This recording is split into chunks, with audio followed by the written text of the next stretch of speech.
इस मूवी में हमें नियर फ्यूचर का टाइम दिखाया जाता है, जहां हम स्पेस में बहुत बड़े एस्टेरॉइड को अर्थ की तरफ जाते हुए देखते हैं, जिसके अर्थ से टकराने से पूरी इंसानी नस्ल डिस्ट्रॉय हो जाएगी और इसीलिए अर्थ को डिस्ट्रॉय होने से बचाने के लिए एक इंटरनेशनल एफर्ट स्टार्ट हो जाती है, जिसके लिए मून शील्ड प्रोजेक्ट बनाया जाता है और उस प्रोजेक्ट के मुताबिक मून पे एक बहुत बड़ी बेस बनाई जाती है। इंसानों का प्लान ये था कि वो न्यूक्लियर वेपन्स को यूज करते हुए उस जायंट एस्टेरॉइड को डिस्ट्रॉय कर देंगे और बच जाने वाले जंग से अर्थ को बचाने के लिए मून को यूटिलाइज करेंगे। और कई सालों की प्लानिंग के बाद इंसान आखिरकार न्यूक्लियर मिसाइल लॉन्च कर देते हैं। नेक्स्ट सीन में हम सभी लोगों को इस विक्ट्री को सेलिब्रेट करता हुआ देखते हैं, जिसके बाद हम इस कहानी के मेन कैरेक्टर दुगू को देखते हैं, जो कि सिर्फ अपनी कमांडर शिंग में इंटरेस्टेड लग रहा था, जो कि अभी भी लॉन्चिंग मिशन से वापस आई थी। दुगू उसे देख के स्पीचलेस हो चुका था। शिंग जब ये देखती है तो उसे लेजीनेस की वजह से डांट देती है, जिसके बाद वो वहाँ से चली जाती है, जिसकी वजह से दुगू भी अब अपने रूम में चला जाता है और शिंग को इम्प्रेस करने के तरीके सोचने लगता है। लेकिन उसे इस बात का अंदाजा नहीं होता कि कुछ एस्ट्रॉइड्स बेस की तरफ बढ़ रहे थे और वहाँ मौजूद सभी लोगों के पास बेस से निकलने के लिए 30 मिनट से भी कम वक्त बाकी था। शिंग को जब इस बात का पता चलता है तो सभी को फौरन से इवैक्यूएट करने का कहती है, इसलिए सभी लोग वहाँ से भागने लगते हैं। लेकिन दुगू पूरी तरह से अपने सपनों में खोया हुआ था। थोड़ी ही देर में सभी वर्कर्स बेस को छोड़ देते हैं और रॉकेट्स की तरफ जाने लगते हैं और उनमें बैठकर मून से दूर जाने लगते हैं। इधर दुगू जब वार्निंग साइंस देखता है तो उसे भी आखिरकार ये रियलाइज हो जाता है कि कुछ तो गड़बड़ जरूर है और जब उसे सारी सिचुएशन समझ आती है तो वो फौरन से वहाँ से बाहर भागता है ताकि अपने साथियों तक पहुँच सके। लेकिन तभी वो देखता है कि सभी रॉकेट्स तो पहले ही लॉन्च हो चुके थे, जबकि सिर्फ एक रॉकेट अभी बाकी था, जिसकी पायलट कैप्टन शिंग थी। दुगू फौरन से उस रॉकेट की तरफ जाने लगता है और वो ड्रिफ्टिंग करता हुआ और गाड़ी को स्पीड से भगाता हुआ वहाँ जा रहा था, जिसके बाद वो एक बहुत बड़ी चोटी के ऊपर से जंप करता है और हवा में उड़ने लगता है। लेकिन वो उसको क्रॉस नहीं कर पाता और दीवार के साथ टकरा जाता है। दूसरी तरफ एस्ट्रॉइड बड़ी तेजी से उनकी तरफ बढ़ रहे थे, इसलिए शिंग भी अपनी स्पेसशिप लॉन्च करने पे मजबूर हो जाती है।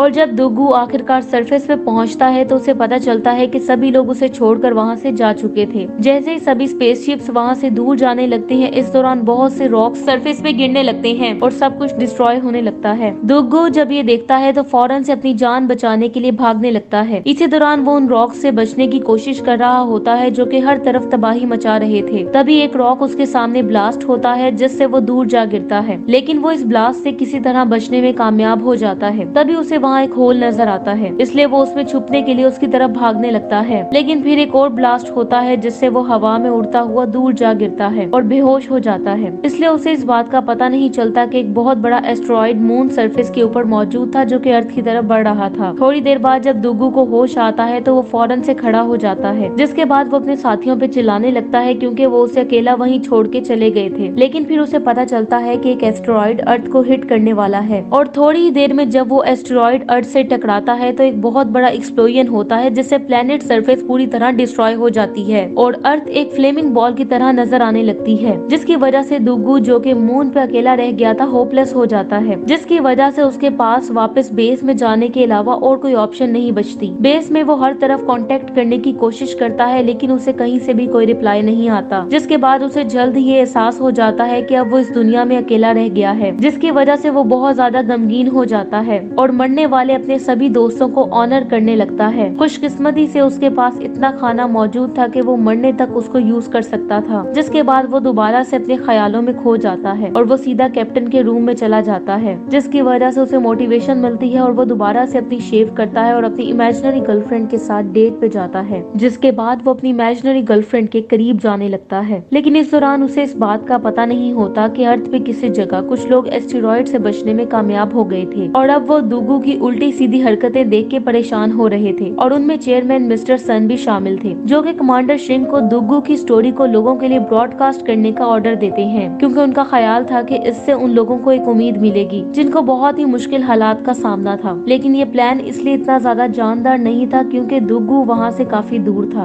और काफी पुरसुकून जिंदगी गुजार रहा था और उसके पास खाने के लिए भी काफी कुछ मौजूद था। एक सुबह जब दुगू उठता है तो खाना लेने के लिए जाने लगता लगता है, लेकिन फिर उसे ये एहसास हो जाता है कि कुछ तो गड़बड़ जरूर है, क्योंकि उसे वहाँ एक पैकेट खुला हुआ मिलता है जो कि यकीनन उसने नहीं खोला था। जिसके बाद वो आहिस्ता आहिस्ता स्टोरेज की तरफ जाने लगता है और जब वो स्टोरेज में पहुँचता है तो उसे वहाँ किसी की परछाई नजर आती है और ऐसा लग रहा था जैसे वहाँ कोई लड़की मौजूद हो, जिसकी वजह से वो काफी ज्यादा खुश हो जाता है और उसके साथ फ्लर्ट करते हुए उसकी तरफ बढ़ने लगता है। लेकिन जब वो उसके पास पहुँचता है तो उसे पता चलता है कि वो तो एक जायंट कैंगरू था और वो कैंगरू यकीनन किसी इंसान को वहाँ देख के इतना ज्यादा खुश नहीं लग रहा था। ये देखकर दुग्गू एक स्टिक उठाता है और कैंगरू को डराने की कोशिश करता है, लेकिन वो ऐसा करने में बिल्कुल नाकाम हो जाता है, जिसकी वजह से कैंगरू को मजीद गुस्सा आता है। इसलिए वो दुग्गू से वो स्टिक ले लेता है और उसे ऐसे तोड़ने लगता है ऐसे जैसे वो किसी कागज की बनी हो। जिसके बाद वो उसे इतना मारता है कि उसकी इमेजिनरी गर्लफ्रेंड भी उसे पहचान नहीं पाती। लेकिन दुग्गू भी इतनी जल्दी हार मानने को तैयार नहीं था, इसलिए वो न्यू प्लान बनाता है और कैंगरू को काम डाउन करने की कोशिश करता है और इस तरह वो कैंगरू को ट्रिक करने में कामयाब हो जाता है।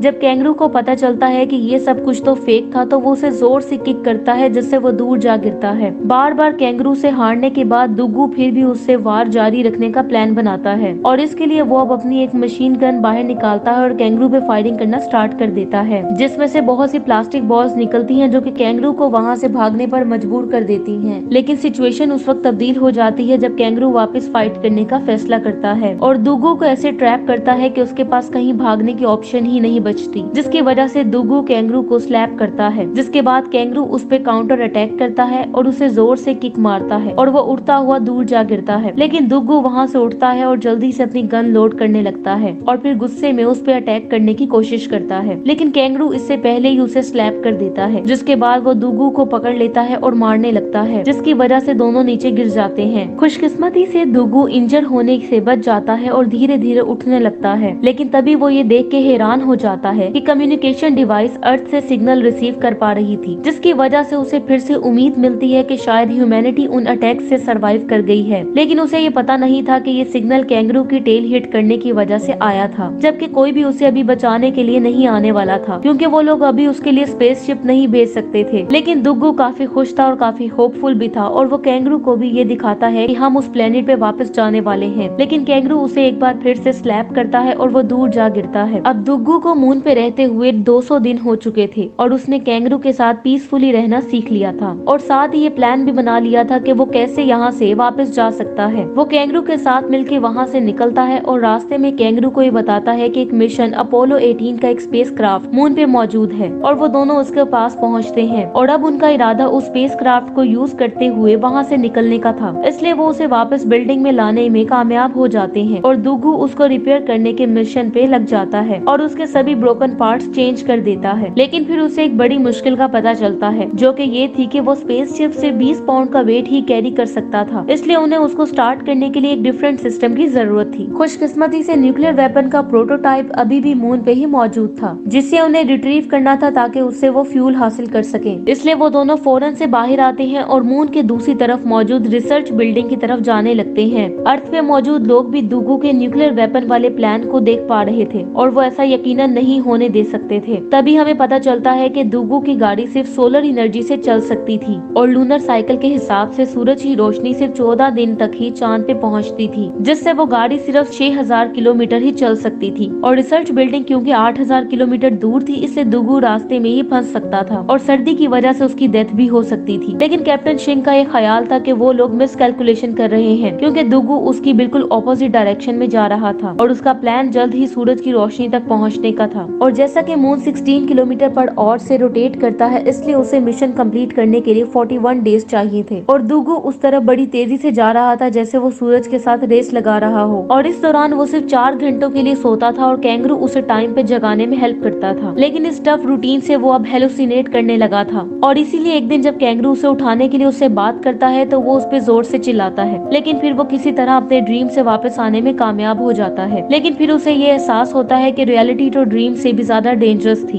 क्योंकि वो एक बहुत बड़ी खाई में गिरने लगते हैं और जल्द ही सरफेस से टकराते हैं और कई दिनों की डेंजरस ड्राइव के बाद आखिरकार वो किसी तरह रिसर्च फैसिलिटी तक पहुंचने में कामयाब हो जाते हैं, जहां न्यूक्लियर वेपन मौजूद था। वो दोनों जल्दी से बिल्डिंग के अंदर जाते हैं और केयरफुली आगे बढ़ने लगते हैं। जल्द ही दुग्गू को वो न्यूक्लियर वेपन मिल जाता है, जिसे वो नीचे उतारने लगते हैं। लेकिन तभी कैंगरू का इंजीनियर बनने का दिल करता है और वो कंट्रोल बटन जोर जोर से प्रेस करना स्टार्ट कर देता है, जिसकी वजह से वो वेपन वेपन जोर जोर से शेक होना शुरू हो जाता है और इसीलिए दुग्गू कैंगरू को ट्रक में लॉक कर देता है, जिसके बाद वो दोबारा से बेस की तरफ जाने लगता है और कठिन रास्तों से गुजरता हुआ म्यूजिक भी इंजॉय करने लगता है। इसी दौरान उसे ये भी पता नहीं चलता कि उसकी गाड़ी ट्रक से अलग हो जाती है, जिसमें कैंगरू को उसने लॉक किया था। थोड़ी दूर जाने के बाद दुग्गू रेस्ट करने के लिए गाड़ी रोक देता है और अपने एनिमल फ्रेंड को चेक करने के लिए गाड़ी से बाहर आता है। तभी उसे पता चलता है कि पूरी वैगन ही गायब हो चुकी थी, जिसकी वजह से वो एक डिफिकल्ट डिसीजन लेने पे मजबूर हो जाता है, क्योंकि वो सनसेट की वजह से कैंगरू को लाने नहीं जा सकता था। इसलिए वो बेस की तरफ जाने लगता है, लेकिन वो अपने फ्रेंड को मरने के लिए भी नहीं छोड़ सकता था। इसलिए वो फौरन से गाड़ी को घुमाता है और अपनी जान की परवाह न करते हुए कैंगरू को बचाने के लिए उसकी तरफ जाने लगता है और आखिरकार उस तक पहुंच जाता है। और जैसे ही वो डोर ओपन करता है तो कैंगरू फौरन से उसके गले लग जाता है और उसे खोए हुए पपी की तरह प्यार करने लगता है। जल्दी वो दोबारा से बेस कैंप की तरफ अपना सफर स्टार्ट कर देते हैं और रास्ते में वो पूरी कोशिश करते हैं कि उनको नींद ना आए, लेकिन सूरज उनसे मुसलसल दूर जा रहा था और कई दिनों की कंटिन्यूअस ड्राइविंग के बाद आखिरकार वो सूरज का व्यू पूरी तरह से लूज कर देते हैं और सूरज की रोशनी के साथ साथ उनके सर्वाइवल के चांस भी खत्म होने लगते हैं। कॉन्ग भी मायूस होकर दुग्गू की तरफ देखता है, जबकि उनकी गाड़ी में अब लास्ट और की बैटरी भी पीछे रह गई थी। इसलिए डुग्गू एनर्जी सेव करने के लिए हीट को ऑफ कर देता है और वो जितनी मर्जी कोशिश कर रहा था, लेकिन वो फिजिक्स को हरा नहीं सकता था। इसलिए उनकी गाड़ी रास्ते में ही बंद हो जाती है और अभी भी वो अपनी बेस से 45 किलोमीटर दूर थे, लेकिन उनके टैंक्स में सिर्फ 3 घंटों की ही ऑक्सीजन बाकी थी। इसलिए दुग्गू अब मायूस होकर गाड़ी से बाहर आ जाता है, क्योंकि वो अब अपनी डेथ का वेट करने के अलावा और कुछ भी नहीं कर सकता था। और अब वो इस बात पे भी रिग्रेट करने लगता है कि जब उसके पास चांस था तो वो अपनी क्रश से बात नहीं कर सका था। और जैसे ही वो अपने आप को कोसना बंद कर देता है तो उसे कुछ इम्पोर्टेंट चीज याद आ जाती है और वो कैंगरू की तरफ देखने लगता है, जो कि मिरर की रिफ्लेक्शन की तरफ अट्रैक्ट हो रहा था। ये देखकर उसे एक आइडिया आता है और वो अपनी गाड़ी के डोर्स तोड़ देता है और उससे वो अपने पास मौजूद टूल्स को मॉडिफाई करने लगता है, जिससे वो एक स्लेड बनाता है और उसे कैंगरू के साथ बांध देता है और अपनी लाइट बीम का फोकस कैंगरू के सामने कर देता है, जिसकी वजह से वो फौरन से आगे बढ़ने लगता है और दुग्गू सरफेस के साथ साथ स्लाइड करने लगता है और अब वो तेजी से बेस कैंप की तरफ बढ़ने लगते हैं। तभी उनके सामने एक बहुत बड़ी खाई आ जाती है, लेकिन दुग्गू कैंगरू को बगैर किसी डर के जंप करने का कहता है, जिसके बाद दोनों जल्द ही हवा में उड़ने लगते हैं। और इसी दौरान दुग्गू अपने गैस टैंक को खोल देता है, जिससे वो सुपर हीरो की तरह उस खाई को क्रॉस करने में कामयाब हो जाते हैं। दुग्गू आखिरकार न्यूक्लियर वेपन को बेस कैंप पे लाने में कामयाब हो जाता है और अब वो अपनी विक्ट्री को सेलिब्रेट करने लगता है, लेकिन उसे इस बात का एहसास नहीं होता कि एक दूसरा एस्ट्रॉइड उनकी तरफ बढ़ रहा था। थोड़ी देर बाद दुग्गू जब रॉकेट को मॉडिफाई करने का प्लान बना रहा होता है तो तभी वो नोटिस करता है कि सिग्नल दोबारा से स्टेशन पे सेंड हो चुका था, जिसकी वजह से वो खुश हो जाता है। लेकिन फिर वो कैंगरू को वायर्स के साथ खेलते हुए देखता है तो उसे पता चलता है कि पहले वाले सिग्नल्स भी इन सिग्नल्स की तरह फेक थे, जिसकी वजह से वो बहुत ज्यादा सैड हो जाता है, क्योंकि उसे फिर से ये लगने लगा था कि वो इस दुनिया में अकेला इंसान है जो कि जिंदा है। दूसरी तरफ अर्थ में भी लोग दुग्गू की होपलेसनेस को नोटिस कर लेते हैं और ये डिसाइड करते हैं कि दुग्गू को सब मिलके ये रियलाइज करवाएंगे कि वो इस दुनिया में अकेला नहीं है। इसलिए सभी लोग एक जगह इकट्ठे होते हैं और अपनी लाइट्स का रुख मून की तरफ कर देते हैं। दुग्गू जब प्लेनेट की तरफ देखता है तो उसे अपनी आंखों पे यकीन ही नहीं आता कि ह्यूमैनिटी अभी बाकी है। ये देखकर वो काफी ज्यादा इमोशनल हो जाता है और रोने लगता है, जिसके बाद हम देखते हैं कि दुग्गू आखिरकार अपने रिसीवर को रीएडजस्ट करने में कामयाब हो जाता है और अब वो अर्थ पे मौजूद अपने दोस्तों को देख सकता था, जिनमें कैप्टन शिंग भी शामिल थी। ये देखकर वो खुशी से रोने लगता है। जल्दी सभी लोग एक साथ काम करना स्टार्ट कर देते हैं ताकि वो किसी तरह उस रॉकेट को रीअसेंबल कर सके और दुग्गू को वापस लाया जा सके। और जल्दी वो सब मिलकर उस रॉकेट को न्यूक्लियर वेपन की हेल्प से मॉडिफाई करने में कामयाब हो जाते हैं, जिसके बाद वो दोनों वापस अर्थ पे जाने के लिए तैयार हो जाते हैं और अब वो वहाँ से निकल पड़ते हैं। लेकिन उन्हें इस बात का पता नहीं होता कि दूसरा एस्ट्रॉइड भी अर्थ की तरफ बढ़ रहा था। दुग्गू आखिरकार ऑर्बिट तक पहुँचने में कामयाब हो जाता है, जिसकी वजह से सभी लोग सेलिब्रेट करने लगते हैं। इसी दौरान दुग्गू उस रॉकेट को स्पेस स्टेशन के साथ अटैच करने में भी कामयाब हो जाता है और जैसे ही वो वेसल को प्रिपेयर करता है और एस्केप पॉड्स को लॉन्च करने लगता है